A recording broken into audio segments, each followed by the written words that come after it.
est-ce que tamit problème yooyu noonu yëpp tey du ma moo nekk di répercuté aussi si performance su équipe bi.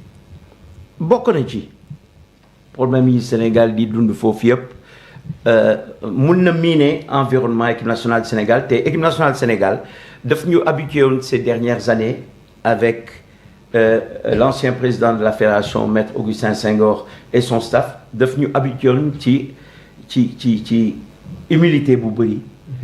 ci sérieux dans la préparation ci réaction daanu ñëwoon xaar am problème pour régler ko pour revenir encore un peu en arrière moi je me rappelle bi coach Aliou Cissé ñëwee tout de suite les premières règles qu'il a fixées dans la tanière dama koy gërëm di ko remercier au passage parce que mosuñu dégg genre problème yi ak Aliou Cissé. Exactement. Pourquoi problème yi war a ñëwaat avec le départ de Aliou Cissé et le départ de l'ancien président de la fédération.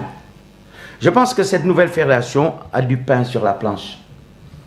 Rien n'est jamais acquis dans la vie. Je veux dire, organisation dafa baax. Réaction au niveau de l'organisation encore plus parce que doo xaar ba am ay tolof-tolof fu jëm ko lijjanti non da ngay dem en avant. da ngay liggéey en amont. Le choix de cette base d'entraînement ci li may dégg choix bi ñu defoon ak fu ñu dal bokkul apparemment. nee nañ le premier choix ak fu ñu dal bokkul après aussi ce genre d'information que nous on a au niveau de ces plateaux c'est bon tamit di dem à la source pour essayer d'avoir les bonnes informations parce que beaucoup de choses vont se dire au jour d'aujourd'hui moi je l'ai dit je remercie Mansour Loum je remercie Yoron Mangara Ahmed Niass pour toutes ces infos qu'il nous donne mais est-ce que peut-être c'était le bon moment de le donner là avant le match de la Norvège parce que si monsieur Mangara nous annonce, et je le crois parce que je pense que c'est quelqu'un d'assez responsable, qui aime son pays, qui aime son équipe nationale. Il ne mettrait pas certaines choses sur la table si ce n'était pas vrai. Aujourd'hui, de sources sûres, on nous dit que le premier choix de Pape Thiaw n'était pas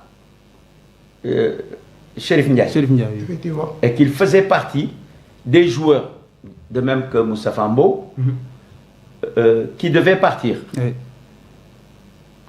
Qui devait rester. Chérif Ndiaye qui devait partir. Chérif Ndiaye, normalement. Il devait partir. Il a dû péter un câble pour rester. Exactement. Non, oui. c'est après que les 2 matchs amicaux ont été joués. Oui, mais c'est ce que j'ai dit. Ah, d'accord. Quelle que soit la décision, que ce soit avant ou après, je parle du choix du coach. Quand le coach décide quelque chose, ak nu mu munti metti da nga war a nangu lool parce que tu n'es pas seul vous êtes 28 mënoon na dal ku ne mu dal sa kaw lu tax mu dal sa kaw coach bi moo xam dal na sa kaw nanguwuloo ko wax nga ko coach bi fexe na ba am compromis yow nga des bu génnee keneen mais keneen ki bu defoon même chose nu muy demee. Oui. C'est une interrogation. Donc le poids de la décision du coach à ce niveau de la compétition et avant même la compétition a été remise en cause par un membre de la tanière. C'est grave. Après, Ahmed Aïdara l'a annoncé aussi, j'ai écouté sur l'RL.net, l'exclusivité, parce qu'il a parlé d'exclusivité. Néna Gana Gueye ak Sadio Mané ñoo insisté pour génne Kalidou Koulibaly.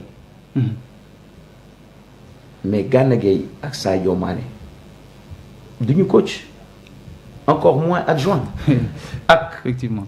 importance bu ñu am yépp suñu sélection bu ñu demee ba yenn joueurs yi commencé di génne yenn joueurs yi ça pose des problèmes. Effectivement. Donc quelque part je me dis que est-ce que ces choses-là on devait les mettre sur le tapis avant ce match de la Norvège? Parce que c'est quand même important. Moi, j'aurais préféré que M. Mangara fasse peut-être une pause, attendre le bilan de Pape Thiaw à la fin de la saison et nous révèle ces choses qu'on puisse en discuter. Ça, à un moment donné où est-ce qu'il le sort, à la période où il se sort, defe naa ne loolu bokk na ci loo xam ne gaañ na équipe bi au niveau du mental, au niveau de la concentration gaañ na équipe bi. Il s'est passé beaucoup de choses, encore une fois. Yow sans wax nga ko. nee naa la fi ñu waroon dal ak peut-être fu ñu dal bokkul ci information yi am fi ñu dal restauration bi elle n'était pas adéquate. Elle était peut-être adéquate pour les fédéraux, les gens qui accompagnaient l'équipe, parce que j'ai entendu certaines personnes dire qu'ils mangeaient très bien là-bas, mais tout le monde sait que la diététique d'un footballeur professionnel de haut niveau est différente. Effectivement. Si les joueurs sénégalais se sont permis d'appeler et de commander, je pense que c'était pour leur bien. Parce qu'on a quand même des valeurs sûres dans cette équipe. On a des joueurs qui sont très professionnels. Et cette équipe, qu'on le veuille ou qu'on ne le veuille pas, c'est une équipe très professionnelle sur certains points. Donc, yoy tamit amna. Est-ce que c'était le moment de le dire? Je ne sais pas. Les primes. Nous avons des affaires aux primes au niveau équipe nationale du Sénégal. Prime, vous avez qualification finale CAN. Khalis Boudouk. Qualification mondiale. Khalis Boudouk. Ba ñi nga xamné sax peut-être autour de la fédération am ñoo xamné ñi jot nañ jot sen prime def nañ fi ay gestes sax vis-à-vis de certaines personnes qui ont subi des préjudices autour de l'équipe nationale loolu yëg nañ ko mais loolu bu amé mais bu dul dara sax joueurs yi dem coupe du monde même boo leen dul jox lépp mais jox leen dara ñu téye ko parce que ces joueurs ont des familles, ces joueurs sont des soutiens de famille.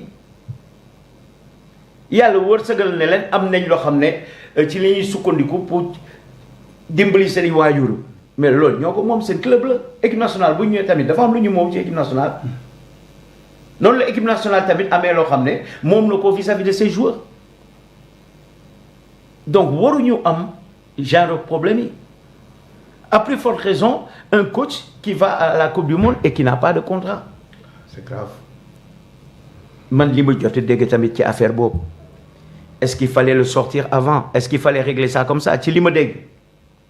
Pape Thiaw avait des problèmes vis-à-vis de la fédération pour avoir un contrat en bonne et due forme avant de partir. Pape Thiaw, pour moun tamit, parce que contractuel, comme il le dit, c'est une question de respect et de principe. Yo, mouno ko lidjanti, moudem ci ki wara lidjanti affaire lui. Bi moudem fof, il a eu gain de cause. Pas par rapport à la somme qu'il demandait, mais par rapport à la somme qu'on lui proposait. Ak li mou don laaj, autorité bi, xaj na peut-être la poire en deux, proposer ko lo xamné mën nako yobbu coupe du monde, mën nangu ko autorité bi signer ko lolu. Ci li ma dégg. Si les informations sont bonnes. Lolu tamit crée peut-être un climat de distension entre Pape Thiaw et la fédération. Effectivement. Ñi nga xamné ñoo yor suñu équipe nationale, suñu staff au niveau de la Coupe du Monde. J'ai même entendu dire que gars yi ko bëggoon déloger avant mondial, mais juste parce que dafa am problème contractuel ak ñoom. Alors qu'il a fait des résultats qualifiés l'eau équipe bi. Te bu muy jël, n'oublions pas que Pape Thiaw bu muy jël équipe bi pour qualification mondiale du coach. Le Sénégal était deuxième derrière la RDC. Mais j'irai même un peu plus loin, Mamadou. Bo fàttaliku bu baax yàggatul yàgguloon noonu moment bi ñuy perte Aliou Cissé après la CAN en Côte d'Ivoire. C'était l'effet contraire. Bob, fédération, par l'intermédiaire de Maître Augustin Senghor, moo doon daw moo doon lijjanti contrat wu Aliou Cissé pour que mu mun renouveler contrat am continuer liggéey wi. Le blocage s'est fait au niveau du ministère. Bi mu demee di négocier loolu dañ ko ne mais ñun Aliou Cissé on a prévu autre chose pour l'équipe nationale du Sénégal. Ok.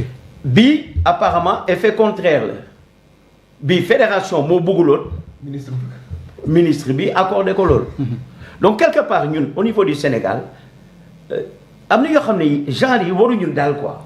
War nañ mun toog waxtaan autour d'une table ba nga xam ne ces problèmes-là on les devance, on les règle en amont. Après équipe bi mo war football. Donc loolu yëpp bëri na daal fii mënoo fi toog tamit di wax lépp. Très bien voilà coach Nelson man ndaw su ma ñëwee si yow. problème yi révélation wu Yoro Mangara révélation wu Mansour Loum problème contrat bi nga doon wax léegi nii. diggante ministère des sports nga xamante ni voilà Pape Thiaw dafa jéggi fédération bi dem wax ak ñoom. problème yooyu noonu yëpp tey voilà foogoo ni ki loolu moo nekk di topp équipe nationale bu Sénégal mais tam jàpp nga ni tamit révélation bu Mansour Loum ak bu Yoro Mangara c'était le bon moment tam ñu koy wax nga xamante ni dañu soxla woon voilà gagner suñu match yu nekk suñu kanam. Est-ce que defuñu ko par frustration tamit parce que ñoom nee nañ am na ay influenceurs yoo xam ne ñu ngi ànd ak équipe nationale di voyager ak ñoom. ñu leen di fayal seen billet di loolu ci hôtel alors que seen page bopp lañ yoruñu page fédération. Waaw loolu tamit doy na waar trop sax. parce que mënu ma comprendre fédération bi dina defal lépp di la fayal lépp yow ngay créer say contenu di ko dugal sa page bopp fédération bi ban profil la ci am lan la ci football Sénégal di gagné. moo jar a laaj loolu tamit jar na laaj. bon je vais revenir sur le cas de Chérif Ndiaye ak Moustapha Mbow en fait Chérif Ndiaye ak Moustapha Mbow dañ bokkoon ci 26 yi njëkk sélectionné parce que Pape Thiaw dafa amoon 2 yoo xam ne daf leen yóbbu woon mais waxoon na leen ni yéenay toog muy Bara Sapoko Ndiaye ak Ilaay Camara. waaw Chérif Ndiaye lii tax mu mer c'est parce qu'il a considéré que c'est un manque de respect vis-à-vis de lui mu annoncé club am ni day jouer coupe du monde dem ba dernier moment ñu jouer 2 matchs amicaux. ñu bëgg a changer les faits. du ko génne. waaw ci ko sénégalais day génn tamit parce que là da ngay jël côté professionnel teg fële sa ngor daf ciy jouer tamit. mais bu mu la dégluwee kon Mbow le jeune Mbow que je connais très bien. Il faisait partie des 26. Non, mais si je t'entends parler comme ça veut dire que le jeune Mbow que moi je connais très bien il est chinois. non waxewuma foofu. non si parce que sénégalais la. nit ku nekk ak comportement attention coach waxewuma foofu. nit ku nekk ak comportement da nga comment dire da nga valider attitude du Chérif Ndiaye par le fait que jikko sénégalais la. non parce que Mbow n'a pas réagi comme Chérif Ndiaye.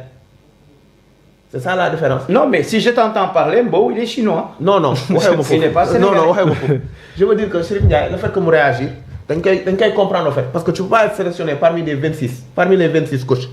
Nous, au dernier moment, nous savons qu'il y a une Coupe du Monde, nous avons Moustapha Mbow, ça peut se comprendre.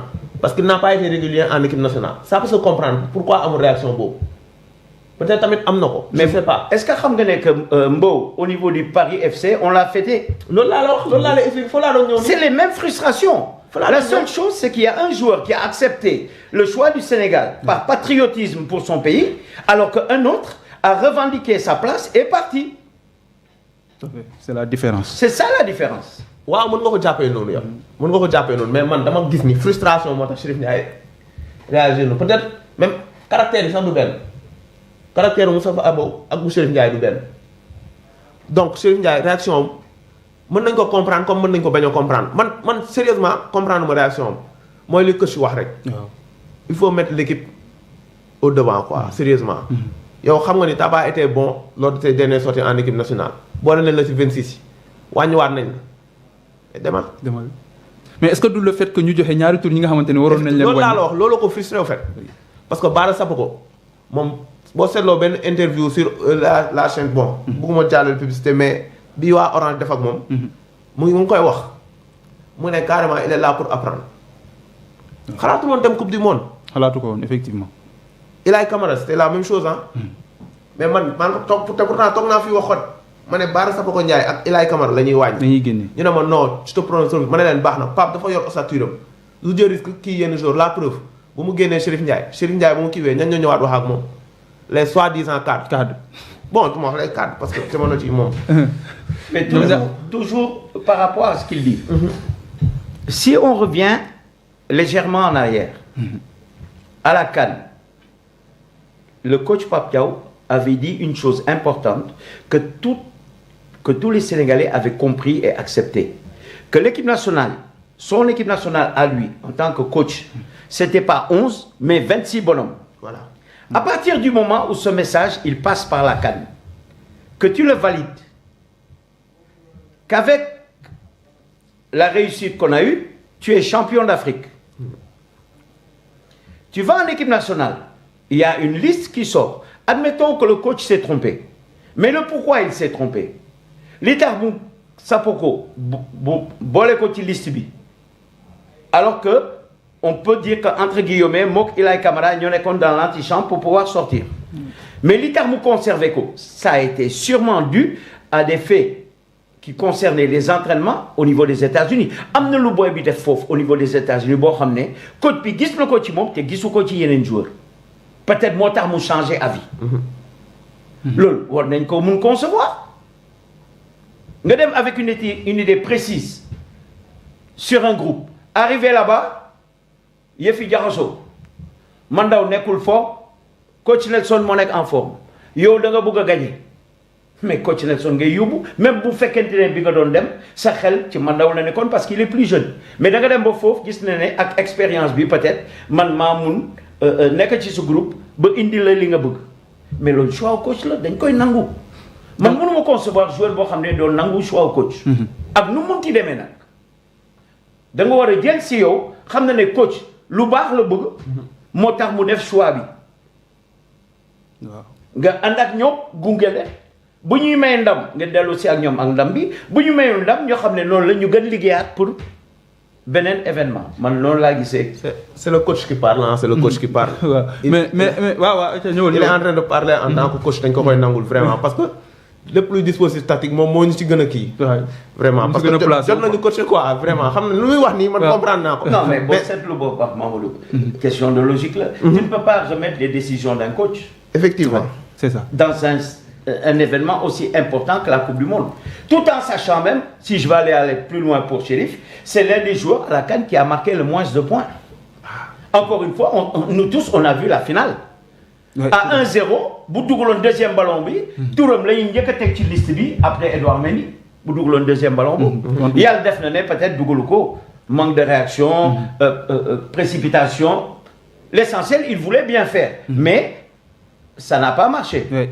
Donc sur ce point mënoon na nekk benn point boo xam ne sax coach bi jàpp na foofu pour peut-être bu ñu demee foofu mu wàññi ko par rapport à un autre. Je dis que mënoon na nekk, je dis pas que c'est ce qui s'est passé, mais mënoon na nekk. probabilité la quoi. Voilà. day fragiliser équipe sax loolu day fragiliser équipe day fragiliser tamit autorité coach bi parce que vraiment c'est décevant quoi man bi affaire yi génnee dama tiit. dama ne ah bon kon équipe nationale yii yëpp xew na fi ak gars yi ni ñuy entraîner nga gis ambiance bi. yow doo gis ni am na jour bu frustré sax.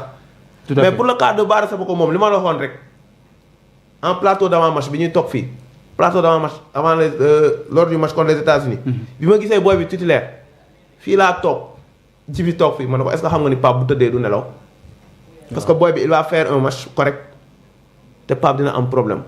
pour dugg pour génnewaat ko. te si boppam dafa defoon ni ki moom Bara Sapoko ak Ilaay ñooy génn. Pape moo ko yóbbee boppam quoi. waaw tey kon est-ce que erreur bi kon du foofu la nekk le fait que voilà ñu teel a wax si 28 yi Ilaay Camara ak Bara Sapoko ñooy génn te joué guñu suñu ñaari match amicaux yi suñu diggante ak États-Unis ak Arabie Saoudite comme tey est-ce que mënuñu wax loolu moo tax kon Chérif Ndiaye réactionné noonu. erreur bi déjà foofu la njëkk féetee mais erreur bi xam nga fan la tàmbalee déjà.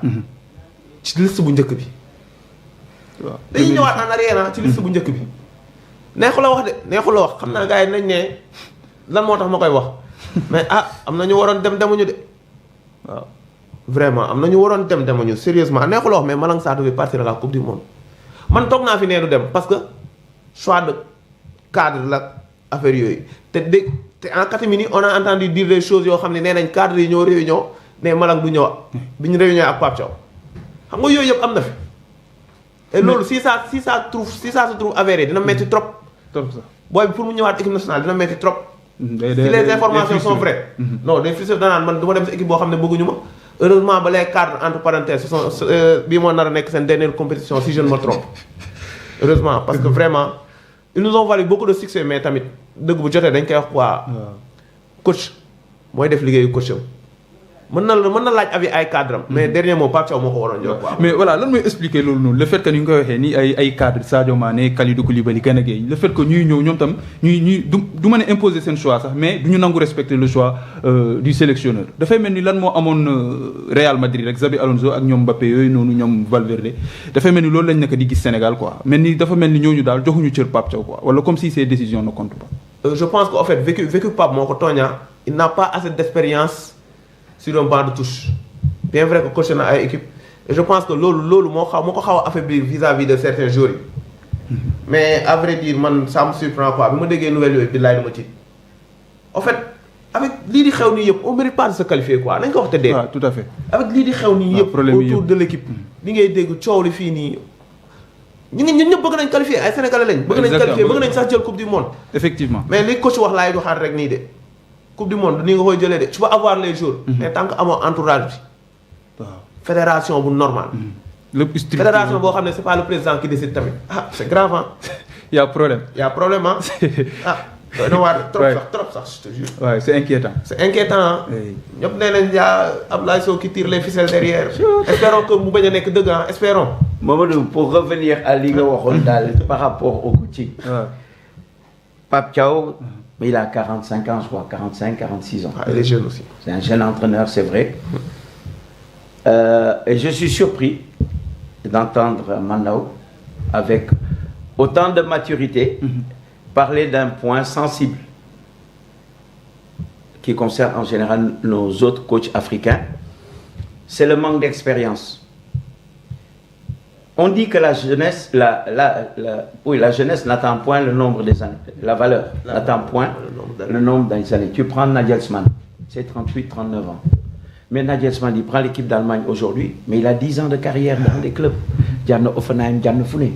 Leipzig, Bayern.